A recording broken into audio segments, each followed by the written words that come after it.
سبيل الدموع سبيل مريح تنهد يا صاحي كي تستريح وغص الدعاء الخفي الصريح يسعك الفضاء الرحيم الفسيح.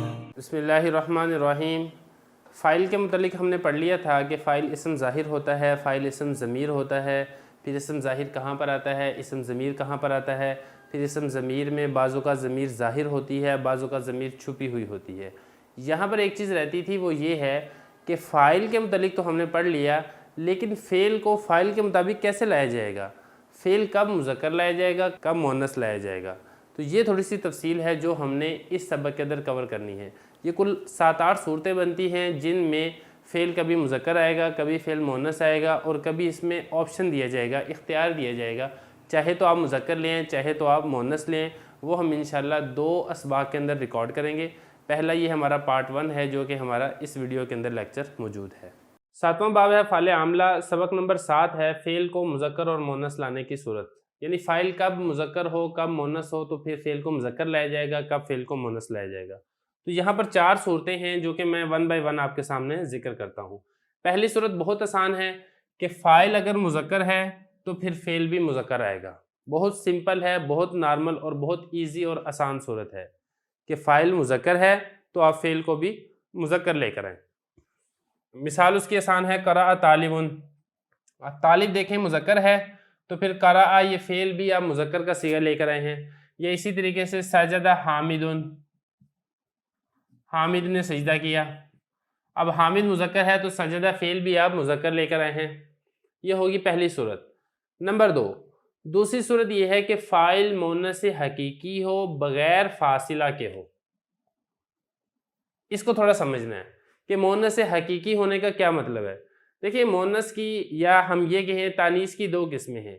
ایک ہے حقیقی اور دوسرا ہے حکمی یا ہم کہیں غیر حقیقی.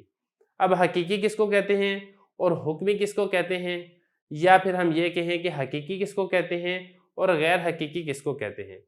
تو حقیقی مؤنث وہ ہوتا ہے جس کے مقابلے میں حیوان مذکر موجود ہو. جیسے عورت ہے تو عورت کے مقابلے میں مرد موجود ہے، یا اونٹنی ہے اونٹنی کے مقابلے میں اونٹ موجود ہے، بکری ہے بکری کے مقابلے میں بکرا موجود ہے. تو اگر اس کے مقابلے میں حیوان مذکر موجود ہے تو پھر ہم اس کو کہیں گے مؤنث حقیقی. اور اگر اس کے مقابلے میں حیوان مذکر موجود نہیں ہے تو پھر وہ مؤنث حقیقی نہیں ہوگا بلکہ مؤنث غیر حقیقی ہوگا. مثال کے طور پہ ظلمت. اب ظلمت اندھیرے کو کہتے ہیں اور یہ مؤنث کے طور پر عربی میں استعمال ہوتی ہے.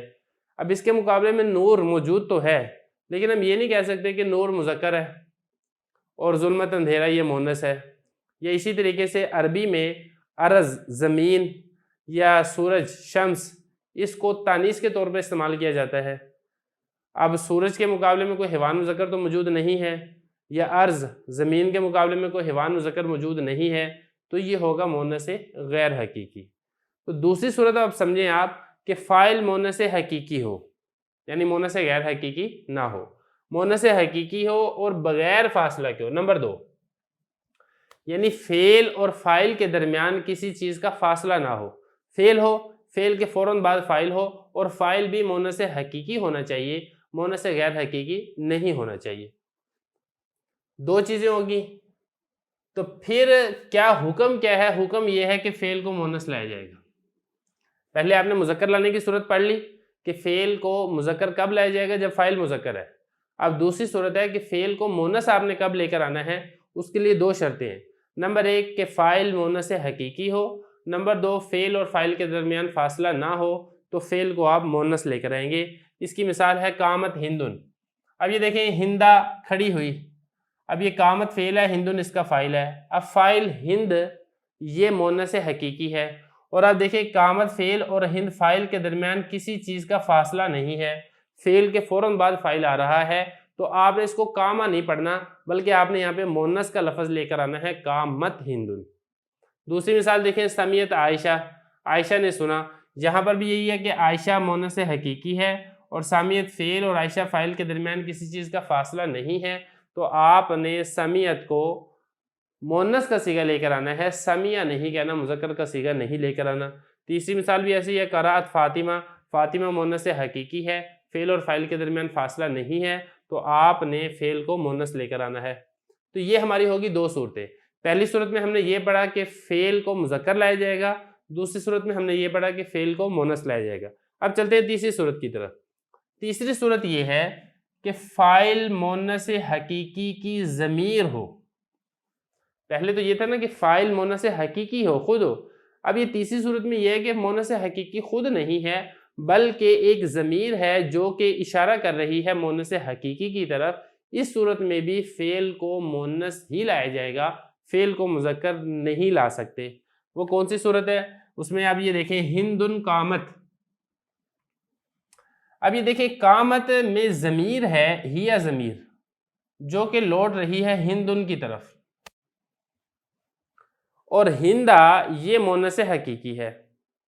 تو فعل ہے، اس فعل میں ایک ایسی ضمیر فاعل بن رہی ہے جو کہ مونس حقیقی کی طرف لوٹ رہی ہے، تو لہذا ہم فعل کو مونس کا صیغہ لے کر آئیں گے اور ہم اس کو قامت پڑھیں گے، ہم اس کو قامہ نہیں پڑھیں گے۔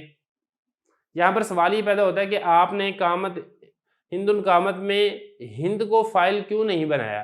اس کا جواب میں پچھلے سبق میں دے چکا ہوں کہ اسم ظاہر کو فاعل بنانے کے لیے ضروری ہے کہ اسم ظاہر کو آپ فعل کے بعد لے کر آئیں، اور اگر اسم ظاہر فعل کے بعد نہیں ہے، فعل سے پہلے ہے، تو پھر اسم ظاہر فاعل نہیں بن سکتا بلکہ اسم ظاہر کی ضمیر فاعل بنے گی۔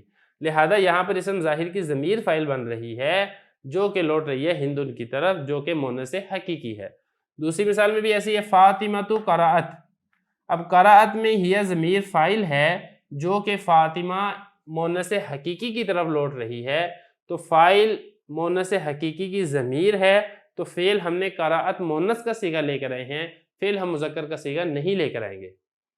تین صورتیں ہوگی۔ چوتھی صورت ہے کہ فاعل مونس غیر حقیقی کی ضمیر ہو، مونس غیر حقیقی خود نہ ہو بلکہ ایک ضمیر ہو جو کہ مونس غیر حقیقی کی طرف لوٹ رہی ہو۔ اس کی مثال کیا ہے؟ اس کی مثال ہے الشمس طلعت۔ یہاں پر الشمس فاعل نہیں ہے، پہلی بات تو یہ، کیونکہ یہ فاعل اسم ظاہر تب بنتا ہے جب اس کا تذکرہ فعل کے بعد ہو، اور یہاں پر اس کا تذکرہ فعل سے پہلے ہے، لہذا یہ فاعل نہیں ہے۔ اور فاعل اس میں طلعت میں ہی ضمیر ہے جو کہ الشمس کی طرف لوٹ رہی ہے، اور الشمس مونس حقیقی نہیں ہے، مونس غیر حقیقی ہے۔ اب یہاں پہ ایک سوال ہی پیدا ہوگا کہ پتہ کیسے چلے گا کہ کون کون سے الفاظ مونس غیر حقیقی ہیں؟ تو اس کی پہچان آسان ہے، مشکل نہیں ہے۔ اس کی پہچان کے دو طریقے ہیں۔ ایک طریقہ تو یہ ہے کہ اس میں مونس کی علامت پائی جائے، اور وہ مونس کی علامت یہ ہے کہ اس لفظ کے آخر میں گولتا ہوتی ہے۔ تو اگر گولتا ہے تو پتہ چل جائے گا کہ یہ مونس ہے، اگرچہ وہ لفظوں کے اندر اس کے مقابلے میں کوئی حیوان مذکر موجود نہ ہو۔ دوسری اس میں یہ ہوتا ہے کہ بعض اوقات گولتا نہیں ہوتی، جیسے الشمس ہے، اس میں گولتا تو نہیں ہے، یا ارض ہے، اس میں گولتا تو نہیں ہے۔ تو یہ کچھ الفاظ ہیں، 50-60 کے قریب یہ کچھ الفاظ ہیں جو عرب کے لوگ ان کو مونس کے طور پر استعمال کرتے ہیں۔ ان کی ایک فہرست مل جاتی ہے، اس فہرست کو آپ یاد کر لیں، اس سے آپ کو اندازہ ہو جائے گا کہ سارے کے سارے الفاظ مونس غیر حقیقی ہیں، مونس کے طور پر استعمال ہوتے ہیں، لیکن ان کے مقابلے میں کوئی حیوان مذکر موجود نہیں ہے۔ تو یہ 4 صورتیں یہاں تک کور ہو گئی ہیں، اور جو باقی صورتیں ہیں وہ ہم انشاءاللہ اس کے سیکنڈ پارٹ کے اندر کور کریں گے۔